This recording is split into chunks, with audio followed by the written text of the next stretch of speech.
Досым, чакыртыпсың. Келинчегиң экөөңөр келгиле дегениңден келип калдык. Сага бир нерсе айтайын дегем. Нени?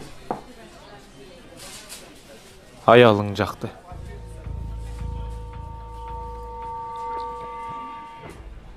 Не дедиң? Сен не деп атасың? Эмне жинде болуп атасың? Сага эмне болду? Эмне болду анчалык? Кече айтсам унчукпадыңар эле го? Кече мен сага айткам аялың жакты деп. Аялыңдын өзүнө дагы айткам, унчуккан эмес. Менден башка 100 эркек. Аялыңды жакты деп сага айткан. Аялыңдын өзүнө дагы айткан ошол 100 эркек. Аялыңды унчуккан жок. Эми мен айтсам экөөң так секирип атасың. Эмне эле деп атасың сен? Лайк. Лайк деген сөздүн кыргызчасы жакты деген да туурабы? Кече күнү келинчегиң Инстаграмга кооз сүрөтүн койгон кезде 100 эркек лайкту баскан. Башкача айтканда сага жакты деп айткан. Аны сен көргөнсүң. Бирок унчуккан эмессиң.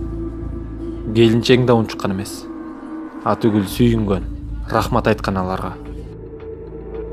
Ал 100 эркек сенин келинчегиңдин сүрөтүн көрүп, нелерди гана ойлонду бир Кудай билет. Менин сага эч кандай жаман ниетим жок, досум. Болгону досум болгонуң үчүн окуянын чыныгы жүзүн, акыйкатын ачып берейин дедим. Чынык эркек аялым кандай экен деп аялын көргөзмөгө койбойт. А чынык аял сулуулугун бир гана күйөөсүнө арнайт. Ооба. Рахмат сага. Ачуу. Бирок акыйкат.